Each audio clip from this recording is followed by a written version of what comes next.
la zarza ardiente. El desierto era silencioso. El viento soplaba suavemente entre las montañas rocosas del monte Horeb, levantando pequeñas nubes de arena que se deslizaban sobre la tierra seca. El sol brillaba intensamente en el cielo. Y en medio de aquel paisaje solitario caminaba un hombre. Un hombre de barba larga, rostro marcado por los años y mirada profunda. Era Moisés. Habían pasado 40 años desde que había huido de Egipto. 40 años viviendo como pastor. Lejos del poder. Lejos del palacio. Lejos del pasado. Cada día era similar al anterior. Guiaba a las ovejas a través del desierto. Buscaba pastos entre las rocas. Y observaba el horizonte infinito. Pero aquel día, sería diferente. Muy diferente. Mientras Moisés guiaba su rebaño por las laderas del monte, algo llamó su atención. A lo lejos, vio una luz extraña. Al principio pensó que era simplemente fuego. En el desierto, a veces los arbustos secos podían arder bajo el calor del sol o por un rayo. Pero había algo raro. La llama brillaba intensamente, pero el arbusto no se consumía. Moisés frunció el ceño. Se detuvo. Observó con atención. El fuego seguía ardiendo. Las llamas se movían entre las ramas, pero la planta seguía intacta. No se quemaba. No se convertía en cenizas. Era imposible. La curiosidad comenzó a crecer en su corazón. Moisés dejó a las ovejas y comenzó a acercarse lentamente. Paso a paso. El silencio del desierto parecía hacerse más profundo. El viento se detuvo. Todo parecía esperar algo. Cuando Moisés estuvo cerca del arbusto, ocurrió algo que cambiaría su vida para siempre. Una voz resonó desde el fuego. Una voz poderosa. Una voz llena de autoridad. Moisés. Moisés. El corazón de Moisés se aceleró. Nunca había escuchado una voz así. No era humana. Era profunda. Era santa. Moisés respondió con temor. Aquí estoy. Entonces la voz habló nuevamente.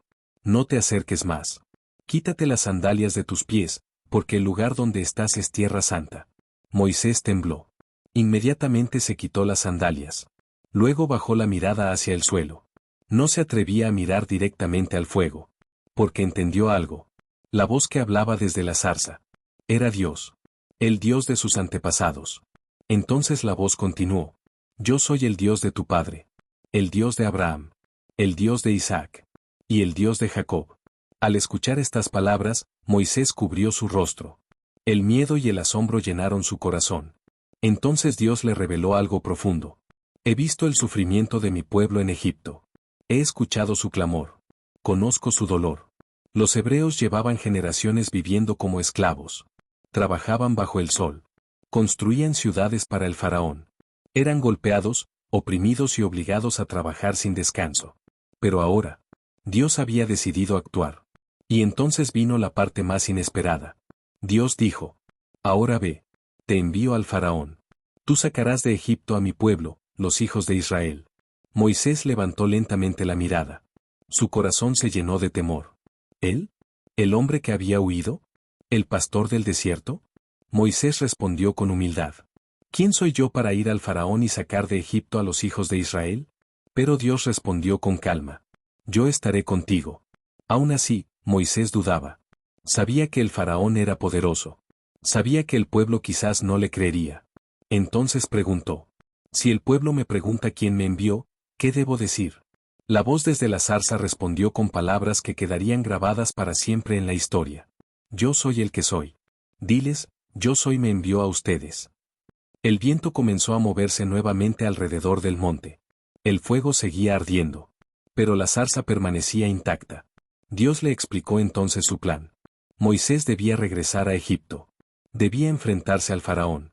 Debía liberar a los hebreos de la esclavitud. Sería una misión difícil. Pero Dios prometió algo.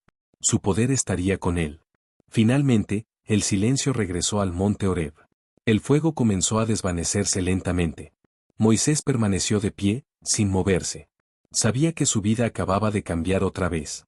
El pastor del desierto. Estaba a punto de convertirse en el libertador de una nación. Moisés miró el cielo. Respiró profundamente. Y comenzó el camino de regreso. Porque el hombre que había huido de Egipto, ahora debía volver. Y enfrentarse al imperio más poderoso del mundo. Pero esta vez, no iba solo. Dios caminaba con él.